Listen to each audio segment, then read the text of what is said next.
नमस्कार, मैं हूं दीपक चौरसिया। टुनाइट विद दीपक चौरसिया के स्पेशल एडिशन में आपका स्वागत है।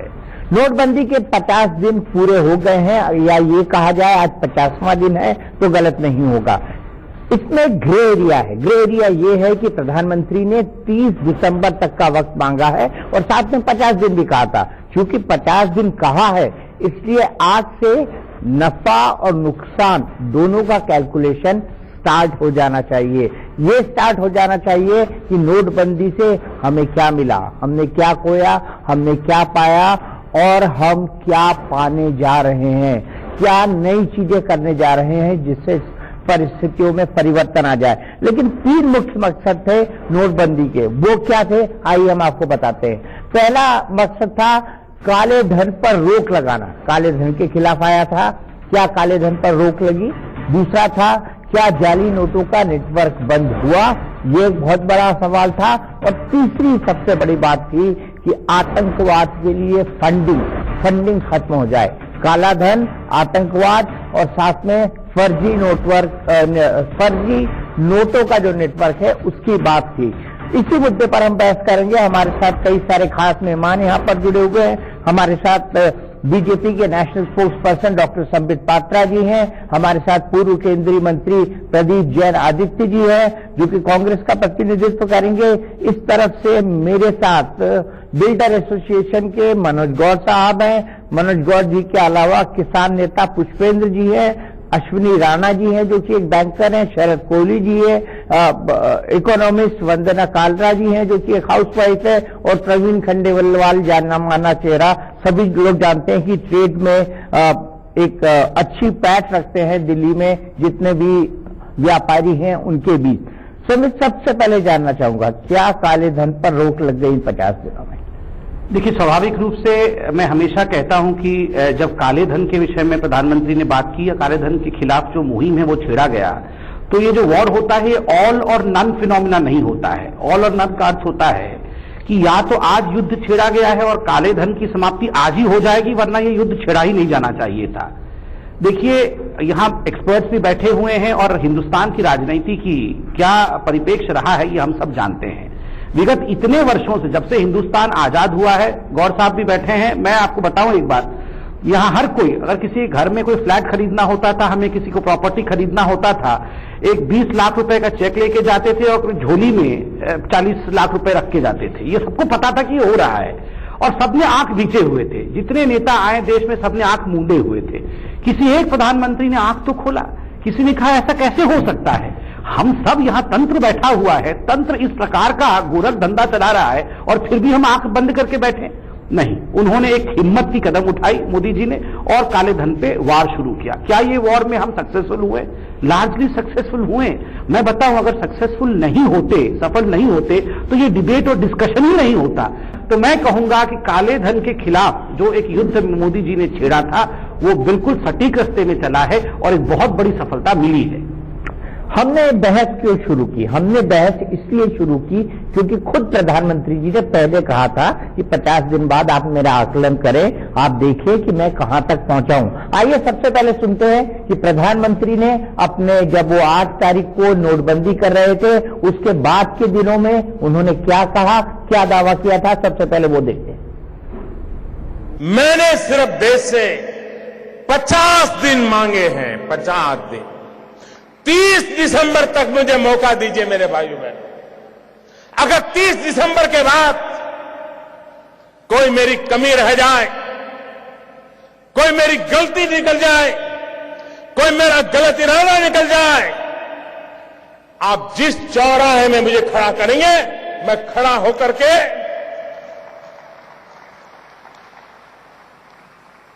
देश जो सजा करेगा वो सजा भुगतने के लिए तैयार हूं।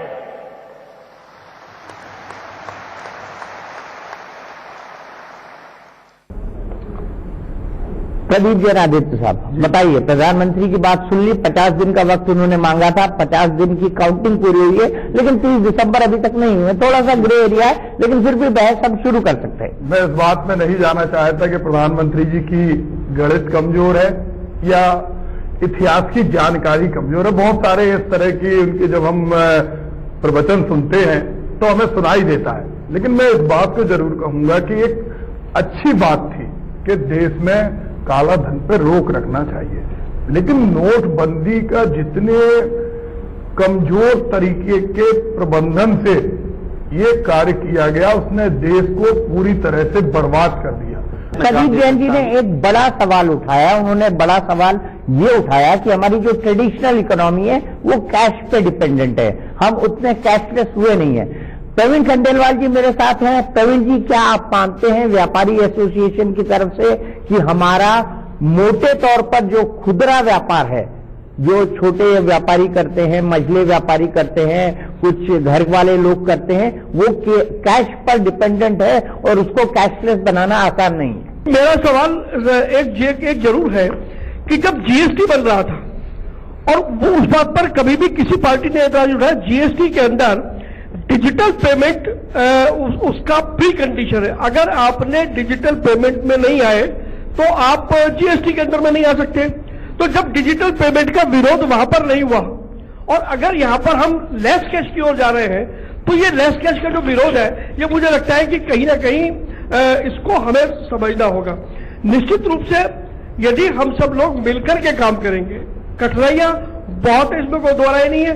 देश का जितना बड़ा लैंडस्केप है उसको देखते हुए कैशलेस या लेस कैश करना आसान बात नहीं है, लेकिन यदि सभी लोग मिलकर धीरे धीरे करेंगे तो मुझे लगता है कि हम लेस कैश कर पाएंगे, कैशलेस ना भी कर पाएंगे। संबित, आगे बढ़ूंगा, बिल्कुल आपके पास जाऊंगा, लेकिन उससे पहले गरीबों के बारे में, चूंकि एक आरोप लगा है कि गरीब विरोधी है प्रधानमंत्री, गरीबों के बारे में प्रधानमंत्री ने अपनी हाल की स्पीचेस में क्या कहा है, ये सुन लेते हैं। क्योंकि मैंने कहा है ये जो नोट फेंकने आ रहे हैं, सीसीटीवी कैमरा में वो भी अगर हाथ लग गए तो हिसाब तो देना ही पड़ेगा,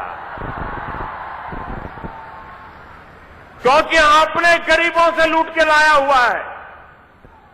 ये गरीबों का पैसा है, तुमने लूटा है। मैं लूटने नहीं दूंगा। प्रधानमंत्री साहब कह रहे हैं कि गरीबों का पैसा है, मैं इसको लूटने नहीं दूंगा। हम इसी पर बात आगे बढ़ाएंगे, लेकिन मैं मनोज गौर जी को जोड़ना चाहता हूं। मनोज गौर जी मकान बनाते हैं, घर बनाते हैं, हम लोगों को देते हैं। मनोज जी, सबसे बड़ा एलिगेशन आपकी इंडस्ट्री के बारे में ये लगता है कि सबसे बड़ा ब्लैक मनी का जनरेटर ये है। खुद संबित जी ने अभी एक एग्जाम्पल में कहा है कि आपको लगता है कि इस कदम के बाद वो जनरेशन कम हो जाएगा, क्योंकि हमारे पास ऐसी खबर है कि अभी भी ट्रांजैक्शन हो रहे हैं और पुराने नोटों पर हो रहे हैं। जी, मैं संबित जी से ये कहना चाहूंगा कि उन्होंने सारे रियल एस्टेट को एक ही पैमाने पे नापने की कोशिश करी, जबकि इसको दो तरह से देखे जाना चाहिए। एक प्राइमरी मार्केट, जहां पर डेवलपर फर्स्ट हैंड या एंड यूजर को मकान सेल करता है, वो सारी जो व्यापार है वो मॉर्गेज ड्रिवन है। अगर 25 लाख का मकान है तो उसमें से 22 लाख का हाउसिंग लोन होता है, तो उसके अंदर कभी भी जो है आप ब्लैक मनी का नहीं करते। हाँ, सेकेंडरी सेल जब होती है, जैसे अभी हमने मकान जो है रजिस्ट्री किया, उसकी वैल्यू कागज में 25 लाख है, जब वो मार्केट में बेचने जाता है तो 50 लाख का हो चुका होता है 4 साल 5 साल के अंदर, क्योंकि वैल्यू 25 लाख ही है। जब वो किसी इंडिविजुअल आदमी को बेचता है, वहां पर जो है कैश इंट्रोड्यूस होता है, या दिल्ली के अंदर कोई बड़ी कोठियों की ट्रांजैक्शन हो रही है या बड़े प्लॉटों की ट्रांजैक्शन हो रही है। तो इसको ये समझने की जरूरत है कि प्राइमरी मार्केट क्या है और सेकेंडरी मार्केट क्या है, एंड यूजर क्या है, और जो कोठियां खरीदता है, जो बड़ी ट्रांजैक्शन होती है। तो रियल एस्टेट को 2 भाग में बांटने की जरूरत है। दूसरी बात, मैं संबित जी से बिल्कुल सहमत हूं कि एक बहुत बड़ा कदम है, देश की इकोनॉमी में एक ट्रिमेंडस जो चेंज आने वाला है। जो व्यापारी वर्ग थे उनके पास, क्योंकि वो इनकम टैक्स रिटर्न भरते ही नहीं थे, या भरते थे तो इतनी कम भरते थे कि उनको हाउसिंग लोन नहीं मिलता था। लेकिन अब वो सब लोग जो है एक अपनी एक्चुअल इनकम को जो है भरेंगे, तो उनका जो है हाउसिंग लोन की एलिजिबिलिटी, प्लस जिस तरह से बैंकों के पास फंडिंग आ रही है, हाउसिंग लोन के रेट ऑफ इंटरेस्ट जिसके इंडिकेशन मिलने शुरू हो गए, वो नीचे आएगा। तो प्राइमरी मार्केट रियल एस्टेट के अंदर बढ़ेगी। एंड यूजर के लिए बहुत अच्छे दिन आने वाले हैं। अच्छे दिन आने वाले हैं। लेकिन संबित जी, आप अपनी बात कहें उससे पहले एक सवाल मैं आपसे पूछना चाहता हूं, और बड़ा सीधा सवाल है। नोट बदले जा रहे हैं, 15% कमीशन पे या 30% कमीशन में आप पुराने नोट लाओ 500 और 1000 के, और 50 दिन में खूब हुआ है। ठीक बोल रहे हैं। और बदल दीजिए। मैं इसका जवाब भी दे दूंगा। पहले मैं प्रदीप जी ने जो सवाल पूछे थे, 5 सवाल पूछे थे, जल्दी जल्दी जवाब दे देता हूं। नंबर 1, इन्होंने, मैं कल से देख रहा हूं कि कांग्रेस पार्टी महेश शाह पे बहुत सारा प्रश्न पूछती है कि महेश शाह के पास किसके पैसे थे। वो तो खैर फिक्टिशियस पैसे थे, पैसे तो किसी और के थे, इनसे डिक्लेयर किया और मालूम पड़ा कि हाथ में पैसे नहीं है। पकड़ा किसको? महेश शाह ने। ये रीमोनेटाइजेशन के घोषणा के पश्चात महेश शाह जैसे लोगों को बिल से बाहर निकलना पड़ा। खैर महेश शाह तो आईडीएस स्कीम के कारण निकला, तो आईडीएस स्कीम जो इनकम डिस्क्लोज स्कीम के तहत, तो जब वो बाहर तक किसने कानून लाया? हमने ये कानून लाया। अब तक ये कंफर्ट जोन में बैठे हुए थे, पकड़ा किसने? आईटी और ईडी डिपार्टमेंट ने पकड़ा। आप तो हर चीज में कहते थे ये आईटी डिपार्टमेंट भी दिया था। मैं आपके बीच में बिल्कुल मैं चाहता तो मैं भी बीच में बोल सकता था, मगर गरिमा सबको रखनी है। सर देखिए, मेन बात है कि पकड़ा किसने और अभी जेल में किसने डाला हुआ है? आईटी और ईडी ने। आप हर बात पे कहते हैं ये आईटी तो मोदी जी का है, ये ईडी तो मोदी जी का है। अरे हमने पकड़ा, उल्टा हमसे सवाल पूछ रहे हैं। नहीं, रिमांड पे लगाओ ना, उससे पूछो। इतनी बड़ी रकम है। मैं आपको सबको बारी बारी से मौका मिल रहा है। ऐसे अगर तू मेरा होगा ना, 13,860 करोड़ की बात, 13,860 करोड़ उसके हाथ में नहीं थे। रिमांड पे लाओ ना, रिमांड पे तो है वो, आपको पता नहीं है शायद, आपको शायद पता नहीं है रिमांड पे है। और मैं आपको बताता हूं एक बात, जब नाम सामने आएगा ना, तब राहुल जी फिर प्रेस कॉन्फ्रेंस कर रहे होंगे। मॉडल है गुजरात, बदले की राजनीति कर दी, गुजरात मॉडल है। नाम ले लिया। सूरत में चाय वाले के पास 1900 करोड़ रुपए। आप देख रहे थे मैं इनके बीच में बोल रहा था, बिल्कुल नहीं बोल रहा। आप सब मंत्री रह चुके हैं, बड़े हैं हम सबसे, थोड़ा सा उस गरिमा रखना। अरे आप तो डॉक्टर हैं, डॉक्टर हूँ, डॉक्टर पर बिहेव कर रहा हूँ। मंत्री मैं किसी के बीच में बोल रहा था। डॉक्टर है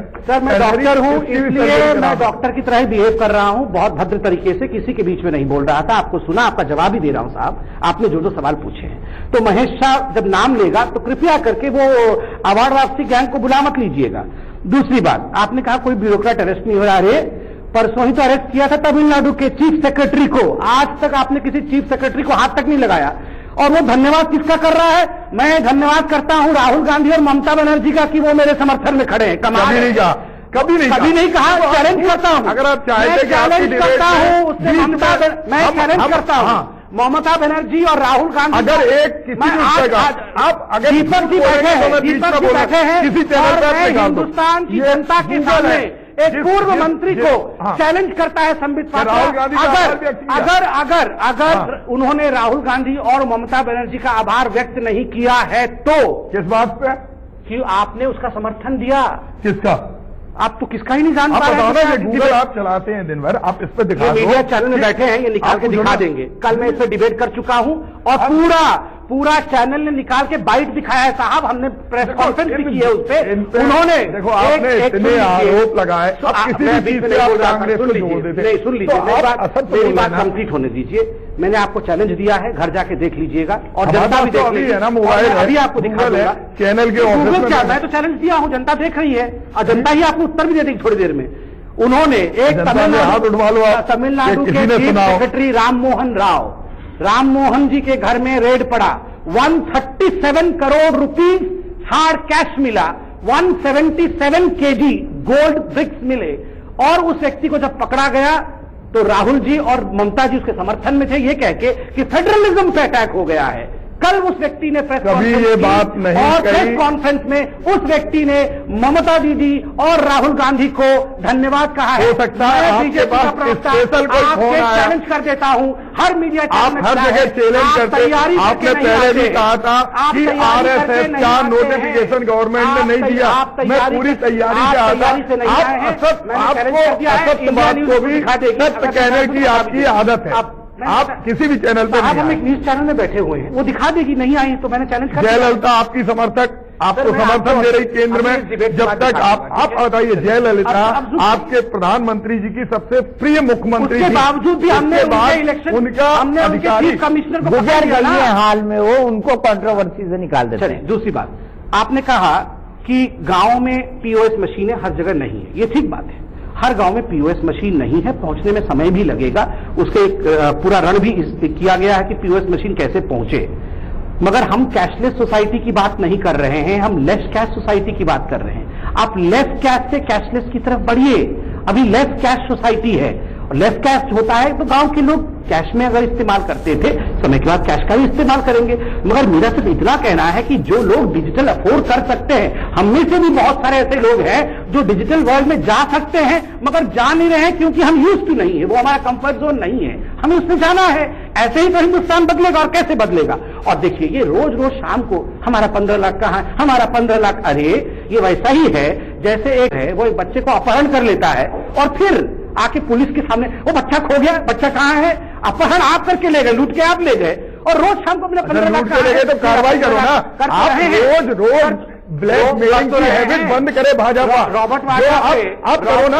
आपने एक व्यक्ति की बेंच बना दी और एक व्यक्ति आपने नेशनल हेराल्ड में आपको कोर्ट ने फटकार लगाई। आप बताइए कहाँ बेल पे बाहर, ये भी चैलेंज करना पड़ेगा, ये भी चैलेंज करना पड़ेगा। एक बात बताइए, मैं बोल रहा हूँ माँ बेटे बेल पे बाहर है तो बोले कहाँ बेल पे बाहर है, ये भी चैलेंज करना पड़ेगा। आप बताइए संबित पात्रा जी, आप बताइए आपके राष्ट्रीय अध्यक्ष कितने मुकदमे इतनी नहीं होनी चाहिए, आप अंधभक्त बन जाए और जो हकीकत है वो कोर्ट ने क्या कहा जी और राहुल नेशनल हेराल्ड में दोनों कागज दिखाने के लिए कांग्रेस बाध्य नहीं है। सुब्रमण्यम स्वामी की अपील और दलील कमजोर है और इन्हें तैयारी नहीं कहा। मैं बताता हूं क्या कहा। सुब्रमण्यम स्वामी जी ने पिटीशन दिया था कि जो कागज कांग्रेस सबमिट करेगी उसका एक प्रति मुझे भी स्टडी करने के लिए दिया जाए, तो कोर्ट ने कहा नहीं, वो कागज आपको देने की आवश्यकता नहीं है। मगर मां बेटे 5,000 करोड़ के गबन में आज बेल से बाहर है, मुचलके पे बाहर है। आप मां बेटे के उनको अभी नोटबंदी की बात है, उनके फोबिया को तो पूरा देश ग्रसित है, पूरा देश चलाया, देश को लूट रखा था तो फोबिया से ग्रसित नहीं होंगे। 2.5 साल के अंदर आज एक ट्रेन एक्सीडेंट कांग्रेस ने बनाया, चली गई स्मार्ट ब्रह्मांड को ही गांधी परिवार ने बनाया। एक चीज बताइए, आपने हिंदुस्तान में स्मार्ट शुरू हो गई, अच्छी रेट चल रही है। मैं नहीं, मैं कह रहा प्रधानमंत्री कोई चीज। दीपक जी, मैं एक बात जानना चाहता हूं, माँ बेटे पे अब कुछ बोलो, आप पे आईबी आप पे, इनकम टैक्स आप पे, सीबीआई आप पे, 24 घंटे मोदी आप कार्रवाई करो ना। हम एक बार माँ बेटे बोल देंगे, आप बोलो ना कार्रवाई करो। माँ बेटे आप डराने धमकाने का काम क्यों करते हैं? डराना धमकाना करो ना, आपका कानून है, डराती धमकाती है, कहीं 2G कहीं 4G कहीं, अरे आपको जो करना वो करो, जब आपके पास कानून है करेंगे, आपको जो फटकारे लगी। आप बदला ले रहे चाहते स्मार्ट रॉबर्ट पे बोला कहाँ चली, 15 लाख खाते में कहाँ है, 5 करोड़ लोगों को रोजगार कहाँ मिला, आपने क्या दिया? आपका 70% टाइम चला गया। अच्छा, आगे बढ़ते इस इश्यू से आगे बढ़ते हैं। मैं सीधे वंदना जी के पास चलता हूं। वंदना जी, मेरा सीधा सवाल है, आपको क्या दिक्कतें हुई नोटबंदी से? मैं कीजिए। हाँ जी, बीइंग अ हाउसवाइफ दिक्कतें चली रही, हमने सोचा था बहुत अच्छा मूव है, नो डाउट मोदी जी का मूव बहुत अच्छा है, बट अगेन एग्जीक्यूशन इम्प्लीमेंटेशन में कुछ हो ही गया, वो मूव ठीक नहीं हुआ। और आज भी एटीएम की लाइन, पैसे मिल नहीं रहे, बैंक में पैसे नहीं है, तो बीइंग अ हाउसवाइफ बच्चों को भी देखो, पैसे का अरेंजमेंट, हमारी किटीज भी खत्म हो गई है, तो कोई तो अभी तो बुरी हालत है, कैश का फ्लो अच्छा नहीं है। कैश का फ्लो, देखिए Vandana ji, thank you. Despite the problems जो आपको हैं, आप लोगों ने मुस्कुराते हुए सपोर्ट किया, ये मैं हर गृहिणी को सरकार की तरफ से नमन करता हूं और आप लोग आशीर्वाद देते रहे। देखिए देश ऐसे नहीं सुधरेगा। गृहिणी मतलब जो घर को बनाती है, और ये जब सारी गृहिणियां इकट्ठी हो जाएं तो देश को बना लेंगी। मैं तो बता रहा हूं, जब माताएं एक हो जाएं, बहनें एक हो जाएं, पत्नियां एक हो जाएं, तो देश तो बन ही जाएगा, कोई रोक ही नहीं सकता है। और मोदी जी को प्रधानमंत्री बनाने में आप लोगों का जितना बड़ा आशीर्वाद रहा है वो किसी का नहीं रहा है, और ये एक ऐसा आशीर्वाद है जिसको आपको प्लीज देना पड़ेगा, क्योंकि देश को सुधारना है। मैं मानता हूं अभी 50 दिन हो गए, हम भी लाइनों में खड़े हो रहे हैं, नोट एक्सचेंज हुआ था। ठीक बोल रही हैं आप, लाइन में खड़ी हुई हैं महिलाएं, उनको दिक्कत भी हुई है। 2-2.5 घंटे हम तो लाइन में खड़े होके भी वापस आए थे, हमारे जैसे लोग ही नहीं है वहाँ पे। मैं आप लोगों ने अपने सबॉर्डिनेट्स, अपने नौकर चाकर को भेज दिए लाइनों में लगने, वहाँ हम खड़े भी नहीं हो पा रहे। खड़े होके अगर स्ट्रगल करके हम लाइन में लगते भी और अंदर जाते और एक टैग बोर्ड लग जाता है आउट ऑफ कैश, देखिए आप कुछ कंट्रोल भी नहीं है, बैंकिंग पे भी कंट्रोल नहीं है।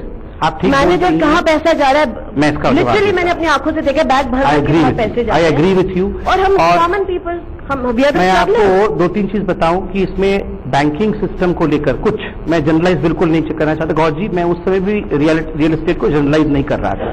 बहुत अच्छे लोग बैंकिंग सेक्टर में है, पर कुछ एक टिप होता है आइसबर्ग का, जो बुरा होता है और जिसके कारण पूरा सिस्टम बदनाम हो जाता है। बट अगेन कॉमन पीपल तो आप बिल्कुल मैडम, आपने एक अक्षरशः सत्य कहा है। मैं अहंकारी होऊंगा अगर इन सब चीजों को हटाकर मैं कहूंगा आप सब झूठ बोल, कैसे झूठ बोलेंगे? आप आपने भुगता है तो सच ही बोल रही हैं। देखिए, बैंकिंग सिस्टम में जिन लोगों ने ये कन्वर्ट किया है, अगर वो मैनेजर्स, वो बैंकिंग के लोग सोच रहे हैं कि वो बच जाएंगे, तो वो बहुत बड़ी गलतफहमी है।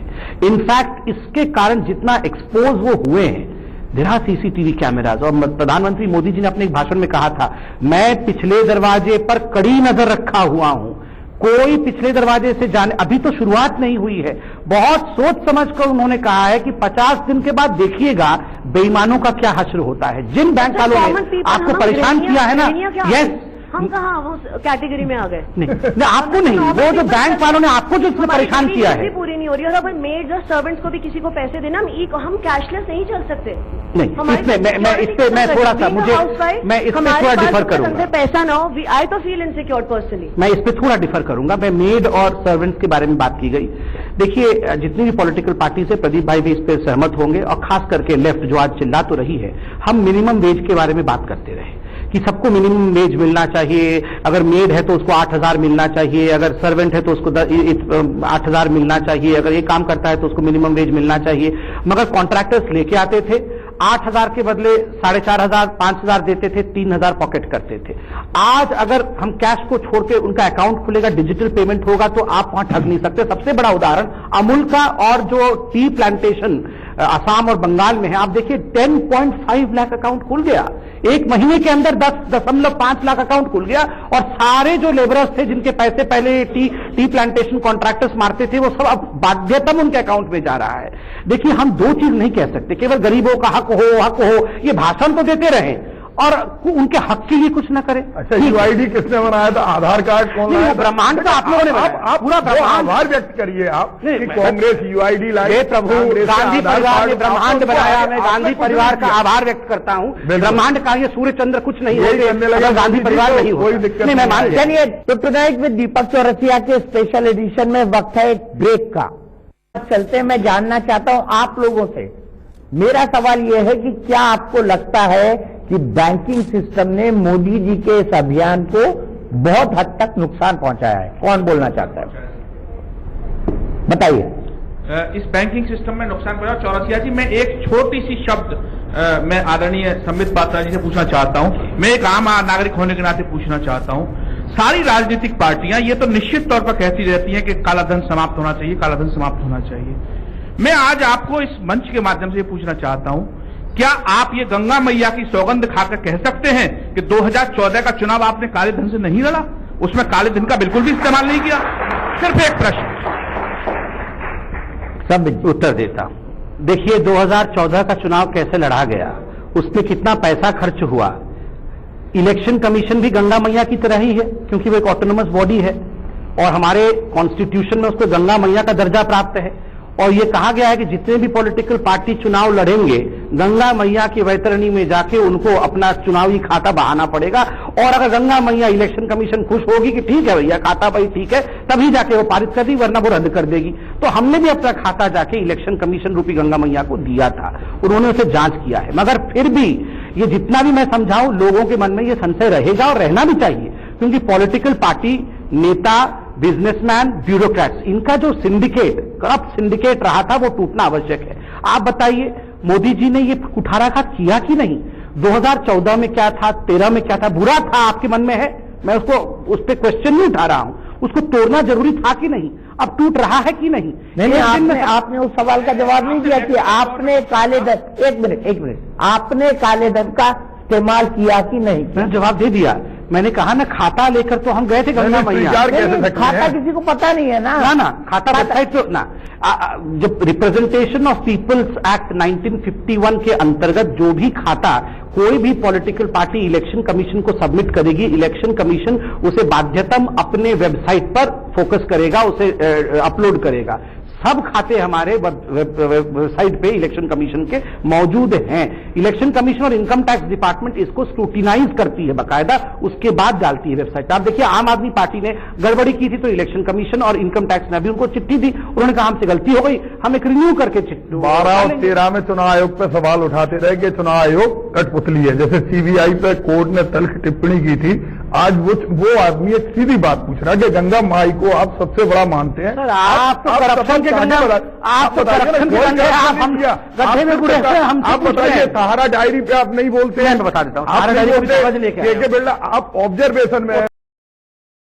संबित जी ने जवाब दिया, इसके आधार पर तो जितनी भी पार्टियां सबने जो गंगा बताई हैं इन्होंने चुनाव आयोग को, तो उस चुनाव आयोग के आधार पर तो सबने अपना दिया ही है, जो भी अपना कैलकुलेशंस हैं। तो इसका मतलब ये हुआ कि सभी ने, किसी ने काला धन इस्तेमाल नहीं किया। एडीआर की फाइंडिंग। तो मैं आपसे ये पूछना चाहता हूं, क्या 2014 के चुनाव में भारतीय जनता पार्टी ने काले धन का बिल्कुल भी इस्तेमाल नहीं किया? अपने दिल पे हाथ रख के बता दिया। नहीं, मैंने दिल पे हाथ रख के बताया। आप देखिए, अगर हमने कुछ भी गड़बड़ी की होती तो इलेक्शन कमीशन हमारा कान खींचता, छोड़ देता क्या? चुनाव में कोई काला धन नहीं है, मतलब कितना बड़ा। देखिए, मैं इससे एक उदाहरण देता हूं। 2009 में एक सवाल पार्लियामेंट में उठा कि क्या हिंदुस्तान या हिंदुस्तान से बाहर कोई काला धन है? आप लोगों ने लिखित में दिया और घोषित किया कि ना तो देश में ना ही देश के बाहर कोई काला धन है। भारतीय जनता पार्टी के ही सांसदगण एकमात्र सांसदगण थे जिन्होंने एफिडेविट दिया कि उनका काला धन नहीं है। सोनिया जी और राहुल जी ने इनकार कर दिया एफिडेविट देने से। देते एफिडेविट हिम्मत थी तो काला धन नहीं है, हमने एफिडेविट दिया है, आपने एफिडेविट भी नहीं दिया। आप बताइए, आप लोगों एफिडेविट क्यों नहीं दिया? महिलाओं की गुल्लक तोड़ के पैसा निकाल रहा है, उसकी अंटी में पैसा बांध के जाता 2.5 लाख। वो तो सब मैंने समझा दिया। तो ये जो गठरी में पैसा लेके माँ बेटे जा रहे थे, उस गठरी का क्या हुआ ये बताइए। लोगों की आपके पास लिस्ट है। चलिए एक सवाल जनता के सामने बताइए, जिनके पास दीपक जी, जब सुप्रीम कोर्ट ने कहा कि आप वो लिस्ट सार्वजनिकीकरण करो, आपके कीर्ति आजाद वित्त मंत्री का आरोप लगाते हैं। कीर्ति आजाद भारतीय जनता पार्टी के सांसद है। परसों उन्होंने सारे चैनल पे आया, उन्होंने वित्त मंत्री पे भ्रष्टाचार के आरोप लगाए। आप कार्रवाई करो कीर्ति आजाद पे या वित्त मंत्री पे कार्रवाई, आप पे कार्रवाई करने की हिम्मत नहीं है। कार्रवाई कर दी है कीर्ति आजाद पे, आप आरोप लगाना चाहते हैं। आज भी भारतीय जनता पार्टी अपने आप को विपक्षी दल की भूमिका में मानती है, वो नहीं समझ पा रही कि वो सत्ता दल में। प्रधानमंत्री जी आज भी इलेक्शन मोड में भाषण देते हैं, रोते हैं, कभी हंसते हैं। संबित जी तो इतने खुश होकर बात कर रहे हैं, प्रधानमंत्री जी क्यों राहुल जी क्या करते हैं बताऊं क्या? उनकी जान को खतरा है, बताएं देश को। राहुल गांधी क्या करते हैं बताऊं क्या? या फकीर नहीं है देश के बशीर बद का नाम तक बोल नहीं पाते हैं, बशीर बद बोलते हैं। उनके दिल की बात छोड़िए, वो जुमला या प्रवचन छोड़िए, राहुल की बात करते हैं, छोड़ दीजिए राहुल जी को साहब, हमने छोड़ दिया, आप भी पूरे देश के अंदर भाषण देने वाले बहुत लोग हो रहे हैं। एक साल से चिल्ला रहे हैं राहुल गांधी अब हमारे अध्यक्ष बन जाएंगे, अध्यक्ष। अरे राहुल गांधी पे तो खुद वो पार्टी की डेमोक्रेसी, राहुल गांधी यहाँ तो आपकी राहुल गांधी पे तो कांग्रेस का ही विश्वास नहीं चले, अपोजिशन एक आदमी का शासन चल रहा। ना आपको देश का मतलब है ना भाजपा का। एक व्यक्ति ने निर्णय ले लिया, एक व्यक्ति सारा निर्णय लेगा, पूरी पार्टी उसके पीछे चलेगी। किचन में निर्णय होता था, कैबिनेट कहलाता। 10 जनपद, अब एक व्यक्ति सलाहकार थे 10। अच्छा प्रदीप जी, आपके ही सवाल को आगे बढ़ाता हूं। कितनी महिलाएं हैं जिन्होंने अपनी गुल्लक तोड़ी है? हाथ उठाइए। शरद जी, इकोनॉमी के लिहाज से अगर बात करी जाए, ठीक है मैडम, आपकी बात सुन ली हमने, संबित जी ने भी सुन ली। इकोनॉमी के लिहाज से अगर देखा जाए तो क्या इसके दूरगामी परिणाम होंगे? क्योंकि कुछ लोग कह रहे हैं कि जो विकास दर है वो 0.3% तक घट जाएगी, कई सारे जो इकोनॉमिक इंडिकेटर्स है वो नीचे आ जाएंगे। क्या ये सच है? जी हाँ, देखिए टेम्परेरी फर्क जो है वो इसमें कोई दो राय नहीं कि 1-2 क्वार्टर तक इसका असर रहेगा, पर जब आप इतना बड़ा कदम उठाते हैं तो उसका कुछ न कुछ दूरगामी या शॉर्ट टर्म में इफेक्ट पड़ता है, पर दूरगामी उसके फायदे होते हैं। अभी जो हमारी बहन ने बात पूछी कि हाउसवाइफ को दिक्कत हो रही है, मैं एक उदाहरण देता हूं। एक पिक्चर रिलीज हुई अभी दंगल 4 दिन पहले, 4 दिन में उसने 125 करोड़ रुपए कमाए। जो लोग ये कह रहे हैं कि हमें घर में जरूरी चीज खरीदने के पैसे नहीं हैं, वो ये मुझे बताएं कि 125 करोड़ रुपए पिक्चर देखना, मूवी जाना एक अतिरिक्त खर्चा माना जाता है, एक ऐसी चीज मानी जाती है जो कि आप लीजर टाइम में करते हैं। तो भला 125 करोड़ कहां से पैसा लोगों ने निकाल के दिया? इससे यह प्रूव हो रहा है कि स्थिति में सुधार हो रहा है। There is a flutter, English में एक शब्द होता है फ्लटर। उन काले धन के होल्डर्स में एक फ्लटर सा मच गया है। उनको इस टाइम समझ में नहीं आ रहा क्या किया जाए। फोन पे बात करते हैं तो यह डर लगता है कोई फोन हमारा सुन रहा होगा, आपस में मीटिंग करते हैं देखते हैं कहीं कैमरा लगा हुआ होगा, तो उनमें एक खलबली सी मची हुई है, हड़कंप मचा हुआ है, जो इस बात का संकेत कर रहा है कि ये जो मूव था, ये जो सारी मुहिम थी, ये बहुत ही सही सटीक जगह जाकर लगी है। सटीक लगी है, ये एक इकोनॉमिस्ट का व्यू है, लेकिन किसान का क्या व्यू है वो भी समझते हैं। हमने हाउसवाइफ लिया, हमने इंडस्ट्रियलिस्ट लिए, हमने ट्रेडर्स लिए, हमने मनोज गौर साहब को लिया। अब मैं आता हूं पुष्पेंद्र जी पे। पुष्पेंद्र जी, किसानों पर कितना असर पड़ा है? लोग कह रहे हैं फसल नहीं बो पा रहे, क्या सच?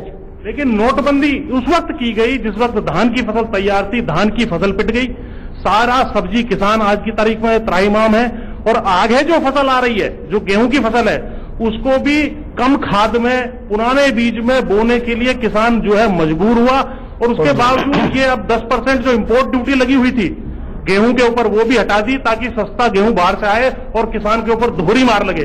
तो ये जो इन्होंने जो कारनामे किए हैं, इसका माकूल जवाब जरूर किसान आगे आने वाले चुनावों में देगा। और ये जो काला धन आया है, मैं 3 आंकड़े आपके सामने रख दूं, लगभग 8 लाख करोड़ एनपीए है इस देश में, 8 लाख करोड़ ही आयकर का धंधा सेठों पर और इंडस्ट्रियलिस्ट पर बकाया है, और लगभग 7-8 लाख करोड़ ही हर साल रेवेन्यू फॉरगोन के नाम से इंसेंटिव और रियायतें जो है धंधा सेठों इंडस्ट्रीज को दी जाती हैं। ये तीनों मिला दे तो एग्रीकल्चर जीडीपी से ज्यादा का है। तो मेरा अब मांग भी है और चेतावनी भी है भाजपा को कि ये जो आने वाला काला धन है, इससे किसान मजदूर का कर्जा माफ करो, फसल की कीमत दुगनी, खर्चा हाफ करो, और नहीं तो मेरी अपील है किसान भाइयों, भाजपा को सत्ता से साफ करो। कैसे जवाब देता? प्रदीप जी, संबित जी, बड़ा सवाल यहां पर यह है, जो एनपीओ वाली बात उन्होंने कही, जो टैक्स नहीं देने वाली बात उन्होंने कही, और साथ ही जो मनी के जनरेशन की बात कही, तीनों बात बिल्कुल सच है, बिल्कुल फिट है। आपको नहीं लगता कि इसके लिए भी सरकार को कदम उठाने चाहिए? देखिए, एनपीए को लेकर एक बात आपको समझना होगा, ये कोई 2.5 साल में, अभी राहुल गांधी जी भी आजकल रोज जो एक ही स्क्रिप्ट पढ़ते हैं, उसमें वो बार बार कहते हैं कि ये सारा पैसा जो है वो 1% जनता के पास जाएगा, 1% अमीर लोग जो है, 50 परिवार है, वो 50 परिवार के पास जाएगा। ये 50 परिवार क्या 2.5 साल में बन गए? ये अडानी, अंबानी, जिनका आप लोग नाम ले रहे हैं, 50 परिवार, ये क्या 2.5 साल में हमने बना दिए? निरंकुश 2.5 साल में बीच में नहीं बोल रहा था, सुन नहीं, आप राहुल जी का नाम लेते, बात आप बोलिएगा ना, मैं किसानों पर भी बोलूंगा। किसानों की बात, किसानों की बात, दिन भर राहुल जी का नाम जपते हैं, सोनिया जी का आप 24 घंटे मोदी जी का नाम राहुल जी कहां से आए? आप बता दो, इतनी ऑडियंस मैं बता दो, आप 24 घंटे मोदी जी की बात मैं तो बता रहा हूँ, मोदी ने राहुल जी का डायलॉग पढ़ा, तो मैं उसी का जवाब दे रहा हूँ। आप बताइए, सुन लीजिए, 50 परिवारों को निरंकुश और 50 परिवार में नंबर 1 फैमिली आप ही का है, डालने का काम, उनके नंबर 1 फैमिली आप ही का है। ये प्रधानमंत्री दीपक जी, इस प्रकार तो बहस नहीं होता। आप राहुल जी का नाम मत, हम दोनों एक साथ, राहुल जी को तो मैं छोड़ दिया उसको, छोड़ दो, राहुल जी को हटाओ, फिर राजनीति से आप भी हटाओ, मैं बता रहा हूं। आज फाउंडेशन डे है, यही फाउंडेशन में गड्ढा खोदेगा। बिल्कुल, आज कांग्रेस का फाउंडेशन डे है, आप भी राहुल को हटाओ, वरना यही फाउंडेशन तोड़ेगा, बता रहा हूं। जैसे मोदी जी ने भाजपा की तोड़ी, ठीक है, जैसे मोदी जी ने अडवाणी और मुरली मनोहर जोशी को अलग किया, बीजेपी की, मैंने राहुल जी को हटा दिया। मैं 50 परिवार पे आता हूं। 50 परिवारों की बात बार बार की जा रही है। ये 50 परिवार हमने बनाए, इसको लोन हमने दिया। किसने दिया 50 परिवार को लोन? ये एनपीए कैसे बना?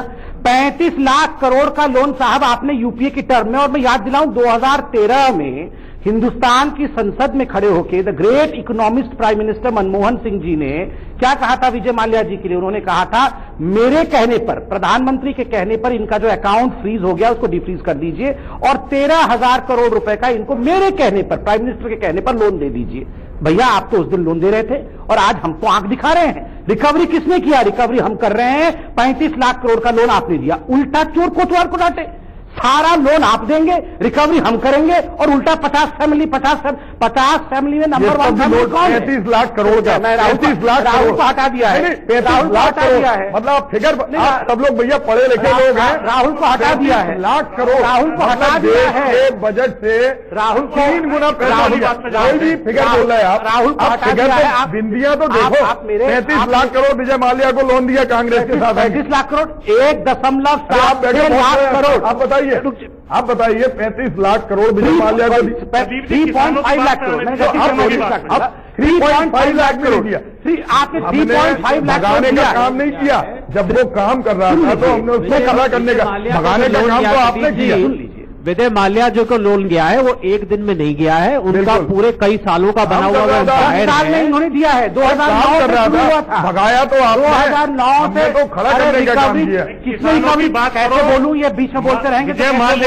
विजय माल्या का भी माल्यार्पण आपने ही करके बिल्कुल नहीं, अभी ना ना ना ना ना आप ना ये गलत, आपने माल्यार्पण किया केवल जो है किसानों की बात नहीं, आप तथ्यों पे बात करिए, मैं तथ्यों पे बोलूं। विजय माल्या का माल्यार्पण करके आपने भेजा बाहर, अभी बिल्कुल नहीं भेजा। विजय माल्या का रिकवरी किसने किया? मैं सीधा 50 की जो बात कर रहे हैं, 50 में से रिकवरी हमने किया है। में पकड़ा है क्या? 50 में से 1 तो 2.5 आप जन्म देते रहेंगे और हम पकड़ेंगे नहीं तो हमको जवाब नहीं किया, पकड़ेंगे। जब पकड़ेंगे तो आप लोग जाके पीछे मत खड़े हो जाना। 2019 आप लोगों ने सपोर्ट किया है इन लोगों को, एजेंट है वो कांग्रेस में है, मुझे पता है, मुझे पता है कौन ना ना रॉबर्ट वाड्रा भी तो किसान है, रॉबर्ट वाड्रा भी तो किसान है, मुझे पता है कौन, अरे मुझे पता है कौन किसान किस पार्टी में, ये मत बताइए मुझे। अगर रॉबर्ट वाड्रा भी किसान है, सही बोले, हमारी बहन ने भी सवाल पूछा, सही बोले, मैडम ने भी सवाल पूछे, उनसे भी मैंने क्रॉस फाइट की, क्वेश्चन थे इनके।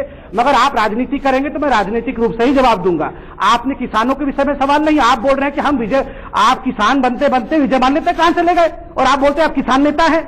आप ठीक है, आप एक नहीं, ये देखिए, राजनीति करेंगे तो हम भी राजनीति करेंगे, आप राजनीति नहीं करेंगे, हम बिल्कुल जैसे मैडम के आगे मैंने कहा हाथ जोड़ के हम खड़े हो जाएंगे।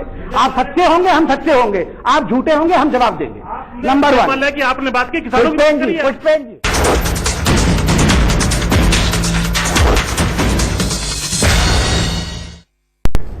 पूरे उत्तर प्रदेश के अंदर 2 करोड़ लोगों के प्रार्थना पत्र और कोई फिक्सर नहीं थे, घर घर जाके भरे, जिसमें किसान ने कहा था कि हमारा समर्थन मूल्य बढ़े, किसानों का कर्जा माफ हो, और जिस तरह से आप दूसरे लोगों को, हम नहीं कहते कि कॉर्पोरेट को सहयोग नहीं करो, किसानों का कर्जा माफ कर दें, इतना कम से कम मैं चाहता हूँ आश्वासन दे दें। हमारे धन आएगा, बैंक में पैसा आएगा, इंफ्रास्ट्रक्चर बढ़ेगा, तो किसका भला होगा भैया? किसानों का, गरीबों का ही तो भला होगा। अरे जी, तो मैनिफेस्टो में आप कह रहे थे कि समर्थन करेंगे ना, 5 साल गुना करेंगे। अच्छा, दोनों ने अपनी बात कह दी, सुन लेते हैं प्रधानमंत्री क्या कह रहे हैं।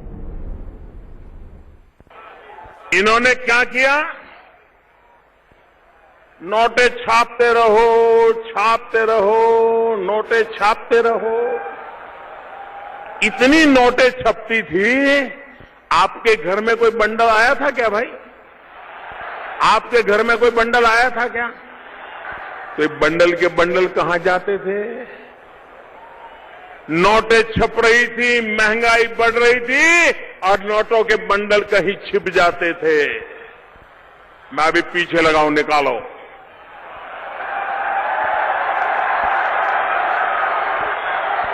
आ रहा है, आपने देखा होगा, कोने कोने से। और कुछ लोग तो गरीबों के जाके पैर पकड़ते हैं। अरे तुम तो कितने अच्छे हो, तेरे दादा मेरे यहां मजदूरी करते थे, तेरी मां मेरे बर्तन साफ करती थी, अरे तुम तो बहुत अच्छे हो, देखो बच्चे बड़े हो गए हैं, ऐसा करो मेरा ये 2-3 लाख रुपया तुम्हारे खाते में डाल दो।